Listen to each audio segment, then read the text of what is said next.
What's up, Moto buddies? This is Mike here from Taco Moto Co. and Baja Taco Tours. This is a 21 501 FE501. So this is the off-road bike, not the FES, which is the street legal bike. This is the dirt bike, and just finished up a radical, super exciting build for a guy, a buddy of mine, Joel. This is the father of the father and son duo that, if you saw our Idaho video, where we had to do some transmission surgery on the trail. This is the dad's bike. So we completed the son, Jack's bike, not that long ago, and this is Joel's bike. So this machine is going to head up to Idaho. Joel is from Idaho, and this is going to get just beat down. So we set this up to be basically like a hard enduro dual sport, and he's got plans to do the Grit 1 and then also to do the Tour of Idaho, and just a lot of general hardcore riding. Joel is a real monster, loves to hit the hardest trails possible, and so he needed a machine that would have the right power, performance, and suspension to do that. So taking a look at the suspension, everything on this bike has been upgraded as far as that goes. Full race tech internals, valved, everything has been customized for hard enduro riding. Very, very plush, incredible. It's just kind of a hovercraft. It floats over all the rough, the chop, hard enduro type stuff. This is the absolute flawless setup for that. STR on the disc guard. We like these. This is carbon fiber, super light. Does a great job of protecting the rotor. Probably our favorite of all the disc guards.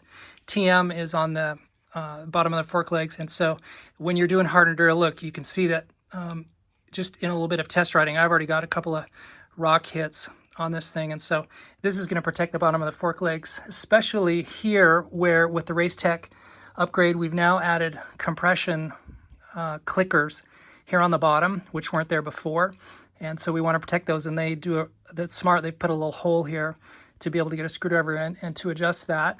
On the tires, he's got the stock tires. These are the Dunlops.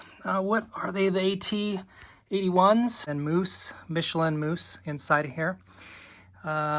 Everything stock as far as the brake goes, no upgrade on the rotor. These are the dingoes, fork guards, so these are the lower guards. As you're out rock bashing, these are super durable. And they've got some little channeling in here to disperse the energy, protect your very expensive forks, upper forks. This is the XL Pro by Moto Minded. Great headlight. Of course, you see us use these all the time. Something else we're big fans of, the Reflex racing bar guards. These are threaded and bolted into the bar itself, and then we've got the Flex vibration inserts, so they're like a brass rod threaded in, and then the bar guards bolt into that, and so that's just like a harmonic dampener inside of the bars to reduce engine vibrations. And we really like these bar guards because of the stainless steel cable that's in here and acts as so as your bars move around, as you move around and put pressure down on the bars, you aren't adding rigidity to the bar system itself. Get ECU, that's our map switch. We put on the Aux Braking hydraulic. This right here is the rear brake control. And that's a super slick feature, and it's hydraulic, and it doesn't, let me show you how that works. I think we've put these on bikes before. It doesn't break into the hydraulic line like the Recluse does. So the Recluse has one advantage. It's got a little bit more aggressive feel, and then stronger rear braking power than the Aux does. But here's what's really cool about this. First of all, there's no fitment for the Husky with the Magura, and then now you could upgrade this or change it out to the Brembo.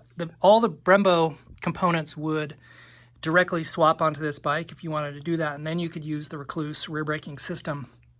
If not, you could go with this Aux Hydra. And so what this thing does is it puts a slave cylinder here in between the clevis and then the slave cylinder or the master cylinder on the rear brake. And so whether you hit the foot pedal itself, as you do that, it just moves that slave. The slave acts as the push bar in there, and then if you hit the lever, then it expands the slave in there, and then that is the bottom of the detent of the master cylinder. So very clever. It's a really cool design. And so because there's no Recluse on this bike, then we went ahead with that. Fastway, these are the air extenders. They've got this little ankle saver down here. We've been using these lately and are big fans of those. Ride Shop, Arizona Ride Shop. This is the folding brake lever. Recluse CX clutch inside of there. Big fan of that, especially if you're going to go out and do lots of hard enduro riding like Joel's going to do. P3 Racing Max. So this has full coverage all the way from the top of the header over here to where it meets the frame. So you're not going to burn your pants. If your bike falls over on you when you're in a rock scramble, you're not going to melt your pants against the pipe. Also, as far as rock dings go, best protection possible. Molecule, best skid plate. All of these components, we spend a lot of time looking for and researching and testing best in class. And so when you see us put a component on a bike, we've spec'd it out, and you'd be hard pressed to do better to find components that perform better and do a better job. And everything that we put on a bike, we have absolutely bash tested in the extreme environments of Baja and southern Nevada, the hot deserts, the mountains of Idaho. So we run and race and try to wreck everything that we sell and everything we put on a bike. And a lot of our components, we offer an unconditional lifetime warranty, and you can email us about that. And we even have extended the warranty period on certain components where a manufacturer's warranty has fallen off. And then if you get with us and you've got some extenuating circumstances that might be something we could appeal to the manufacturer, we've had a lot of success where manufacturers support longer warranty times for certain situations. And so that's something to take into consideration when you use these high-grade products. Speaking of that, take a look at these radiator guards. So these are Emperor Racing out of Canada. We really like those guys. And the killer thing about this, I've got an upcoming video where we're going to do a full review on, I think we've got about 9 radiator guards sitting in the bin, and we're going to do side-by-side, install all of them on the bike, and then discuss what the advantages and disadvantages of all of them are. And through all of the research testing, checking for strength, weights, price, all of the variables, for us, these are the best radiator guards possible. They cover the side of the radiator, which is something that is lacking in many radiator guard products.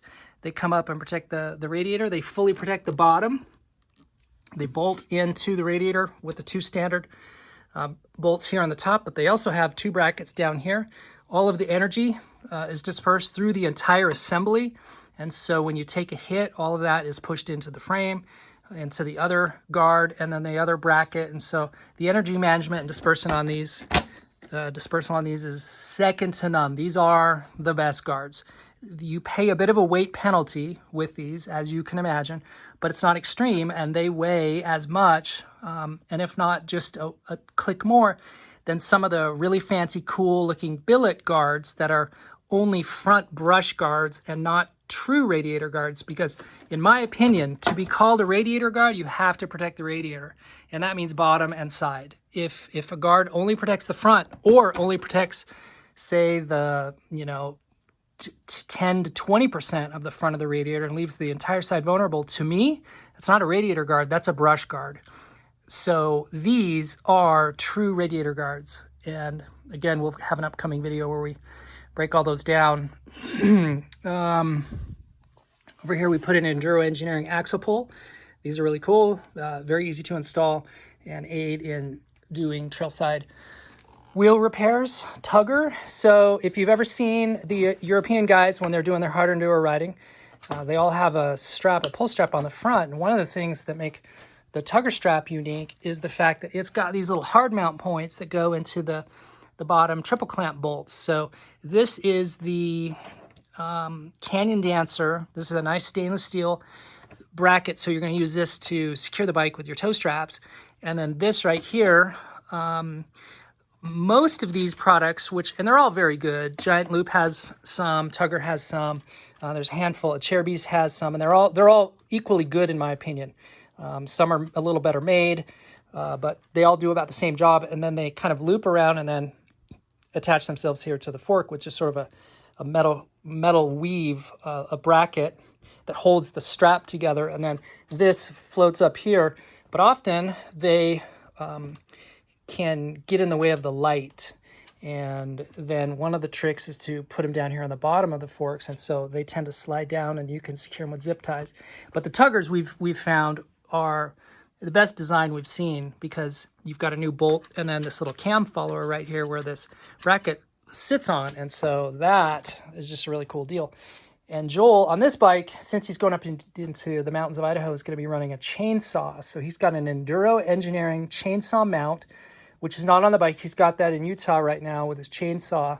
He was fitting it to another bike and getting a feel for how it changes the characteristics of the suspension and the bike itself.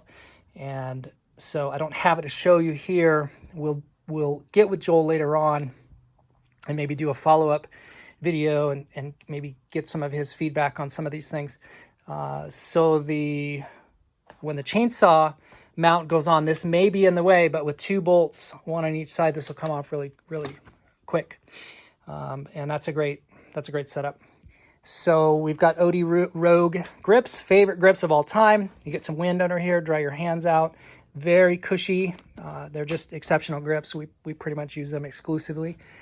Sick ass, this is the over-under. We needed to conserve some bar space, as you can tell. We've got a lot going on, and so we used the sick ass to be able to accommodate that. And here we've got the get traction control knob. And then up here, this is called the recurve. So looking at these flex, because these mount, they become the top clamps for the handlebars. Super strong, lots of rigidity in terms of security with the bars coming into the top clamp, but then with the flexibility of the stainless steel, like we talked about here with the little pieces braided stainless steel. Very cool.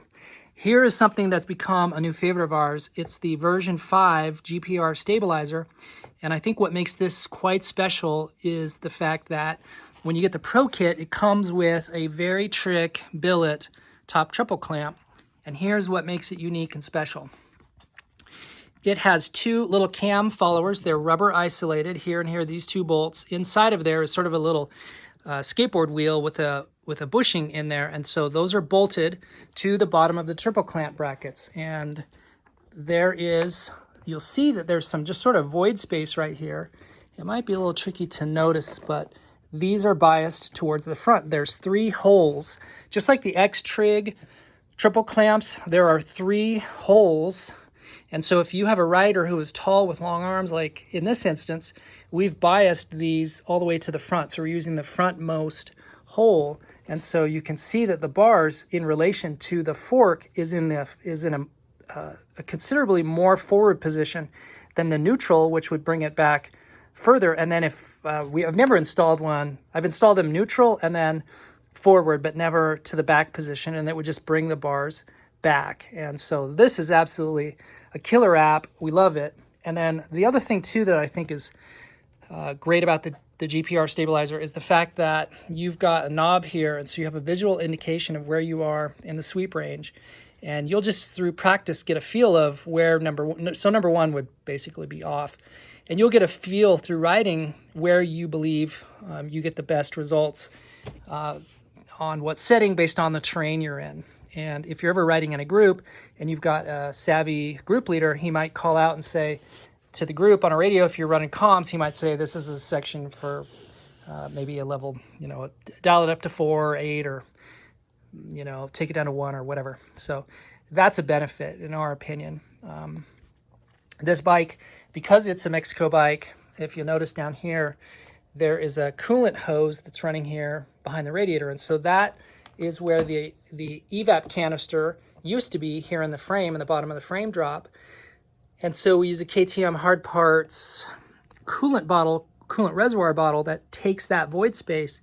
And then this hose comes here off the top of the radiator. And so any overpressurization, so when the bike would boil over, and because Joel's going to be riding a lot of extreme hard enduro stuff up in the mountains, it's very likely he'll be boiling his bike over somewhat. So that overflow coolant goes into the bottle, and then when the radiator contracts, when the coolant contracts, the overpressure goes away, then it'll be vacuum sucked back up in. And on the other side, there is the final overflow. So if the reservoir were to overflow itself, meaning the 6 ounces or whatever it is if you were to overfill all of that, then there is a final overflow, and then that hose is routed, and so it drips on the header, and then we'll give you the steam effect. But with this setup, a bike, basically, it could still boil, but it typically won't steam over because it has the ability to catch the coolant, and then you won't run low on coolant when it cools back off because it'll be scavenged and pulled back in. So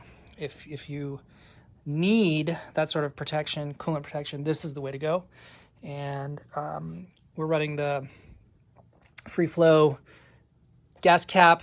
Well, that's the Cherubi's gas cap, but the vent cap with the anti-siphon one-way check valve on there. So he's got the Cherubi's. This is I think it's around the 3-gallon size tank here. And then again, we talked about the suspension. We looked at all that before.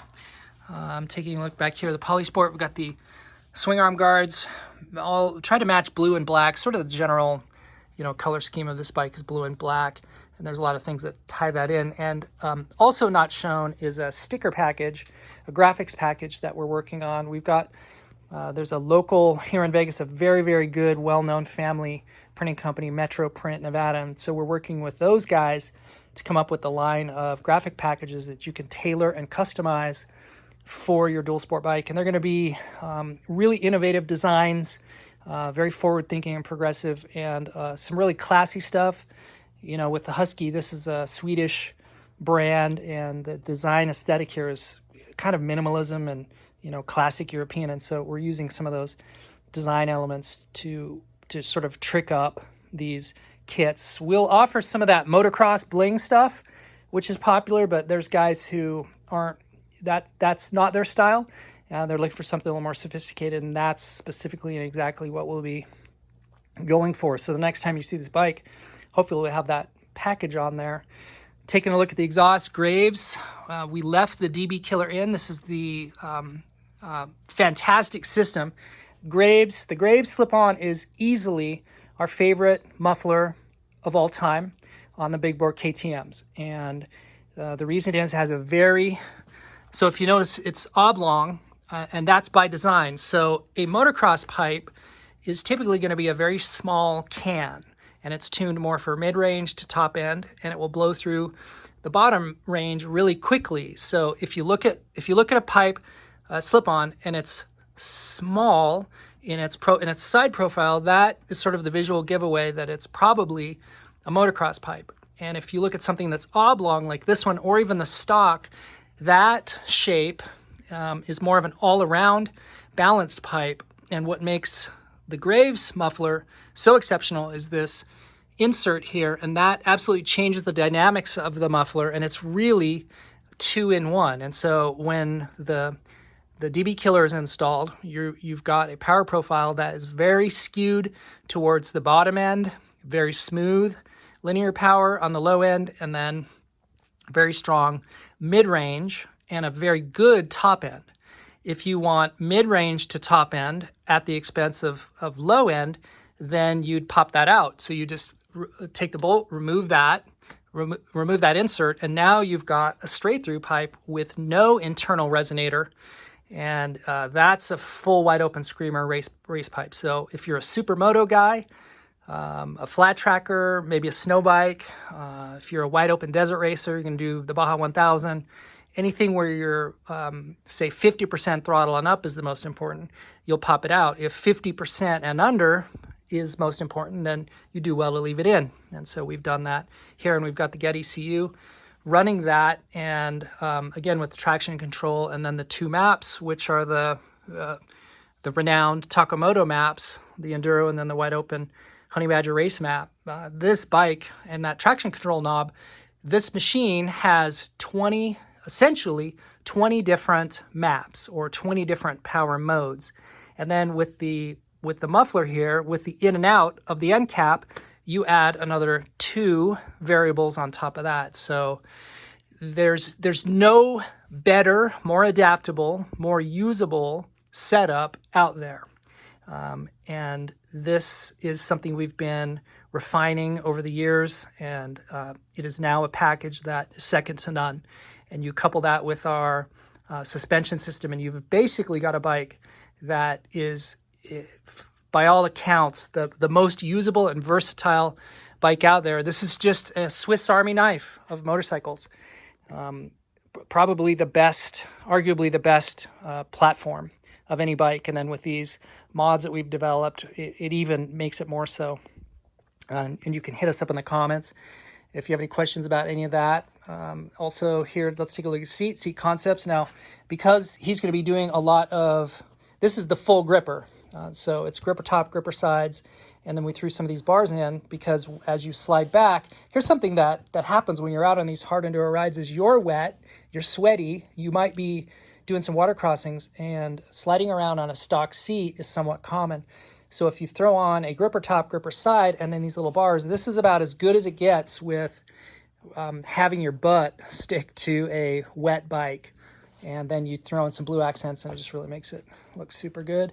Back here on the rear, we've got the System Tech Racing rear guard. This is fiberglass. Carbon is a little, just in testing, John and those guys decided that this was a better material for the rear. And again, this is absolute exceptional quality. There's almost nothing finer, and very light, and incredibly durable. So this is probably our favorite rear guard. We really like the Pro Moto billet. It's probably a very, very close number 2. They're very comparable in weight. The one thing that's great about the Pro Moto is you don't have to change the upper caliper carrier, and so that's a little bit of a job. It's not super intimidating, but it takes a couple of minutes. You sort of kind of need to understand what's going on with the rear brakes. So if you're intimidated by that, then the Pro Moto is very user-friendly to install. This is a little more involved, but might be a little better package overall. I've got the Tusk axle or the wheel spacers, and the way we like these is because they act as a mud and water spray and then pressure washing protector for the rear bearings. We've balanced, Taco Moto Co, we've balanced out the rear rim lock here with our wheel weights, and then our friends over at Bulletproof Racing provide these rear adjustable blocks. And then on the other side, here's where you got a ton of bling in the rear sprocket. This is the Dirt Tricks. That's a 48. So we maintain the stock gearing, and really 1448 is a fantastic gear ratio for an all-around, all-purpose bike. If you're doing really crazy low speed and you at the expense of high speed, like highway speed or road speed, then you could go like a 1449 or a 1450. As you go bigger in the rear, one of the dangers is you just have more vulnerability with a larger diameter rear sprocket as far as doing hard enduro, and you can go down a tooth in the front sprocket to offset. Typically it's there's calculators that will give you these gear ratios, but if you drop 1 in the front, so go from 14 to 13, that's typically 3 in the rear. So if I went 1348, then I would increase torque and bottom end, but I would sacrifice higher speed. And so we wanted something that was really well balanced, and so the stock is just really damn good. So 1448 it is. Chromatic, this is the chromatic finish. It's super, super cool looking.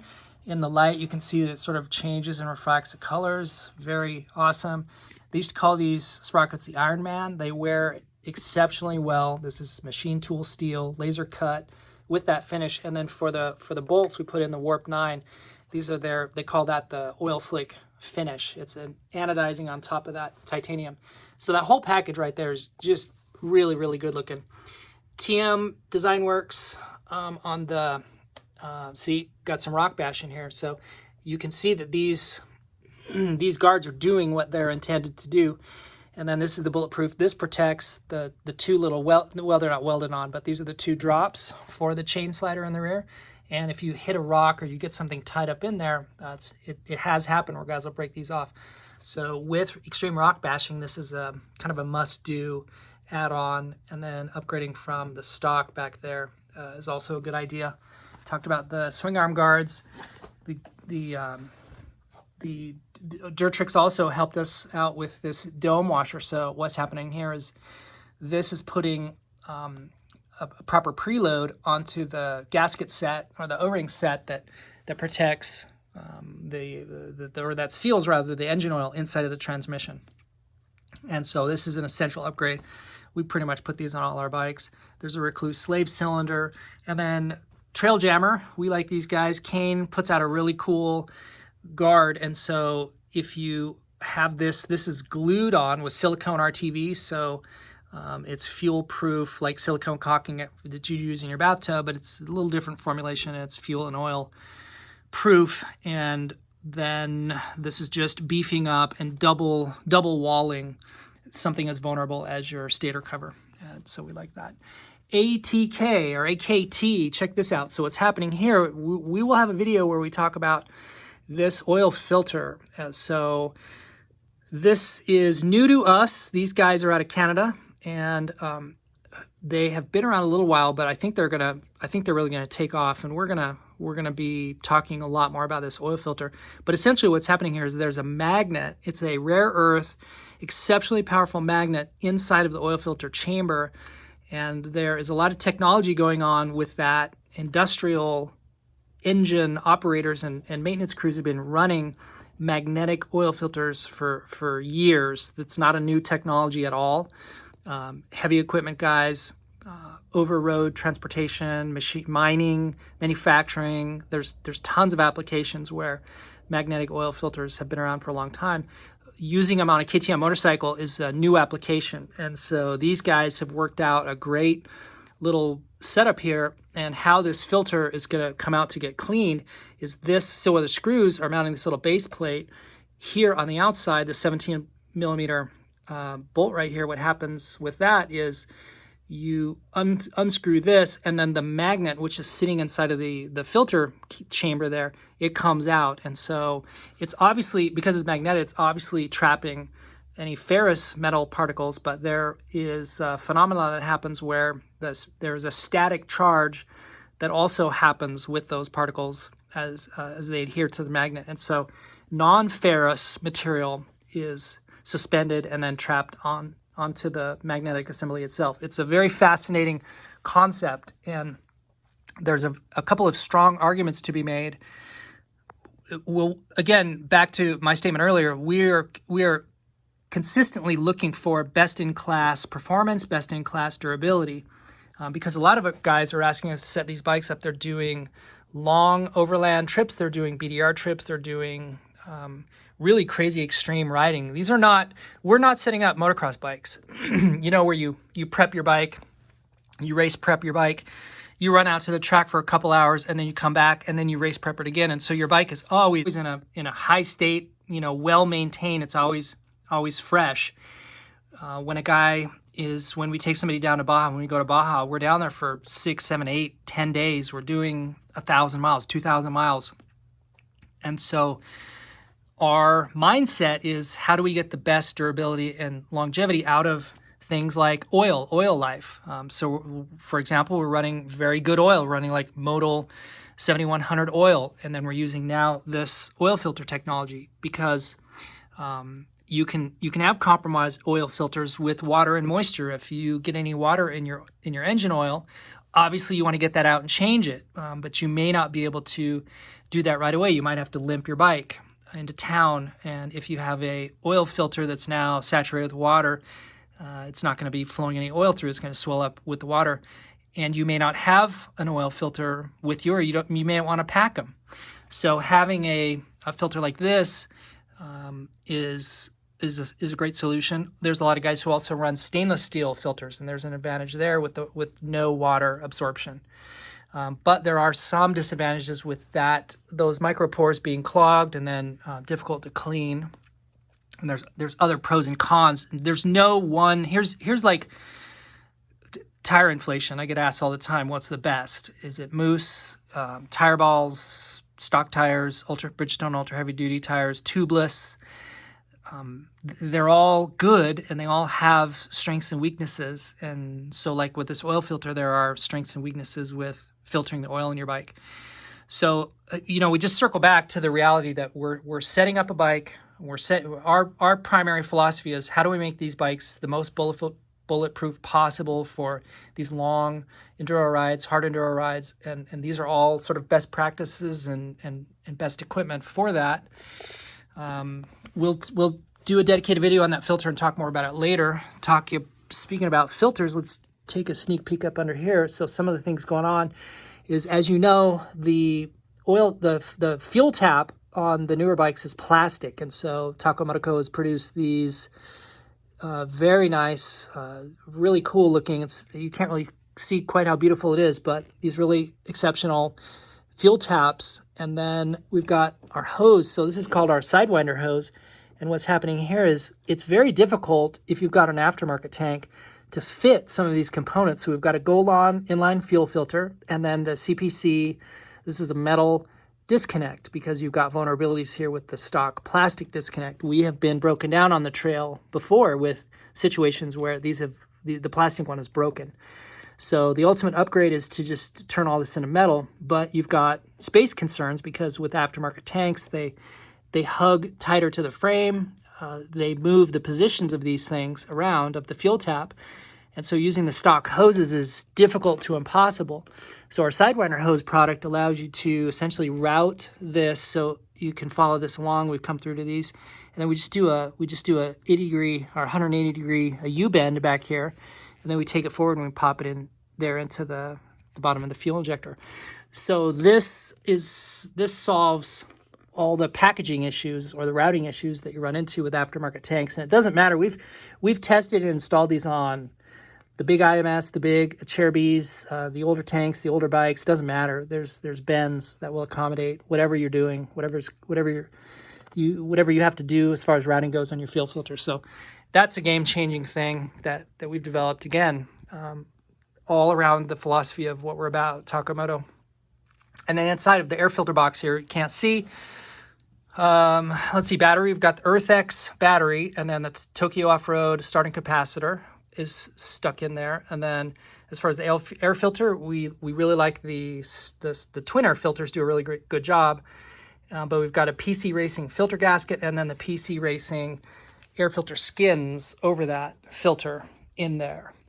Tugger in the rear, so we looked at the one in the front. This is back here in the rear. And then there's these two little cams, very similar to what's happening in the front, that allow this to swivel and move. And you can see how that works, just like that, if you got to grab that and pull it. I don't have right now rolled out our dual sport harness, so we've got a harness product coming out very, very soon, custom in-house design. We design it and we're manufacturing it ourselves. It's a complete lay-in wire harness that will give you the Exc-f type features in any bike, two-stroke bikes or like these semi-dual sport dirt bikes like the Xcf-w and the FE here. So hopefully when we catch up to Joel later on, we'll have that and have it installed in this bike. So that's our look at this machine. Let us know in the comments where you are riding. What kind of extreme hard enduro riding are you doing? What kind of BDR trips are you taking? How are you beating up your KTM Exc-f Husqvarna platform? We'd love to hear from you. And if you need us, you can hit us in the comments or shoot us an email or send us a text. Those are always the best, most reliable, and quickest way to get with us. And we really hope that you're having a great summer and go out and get some adventure.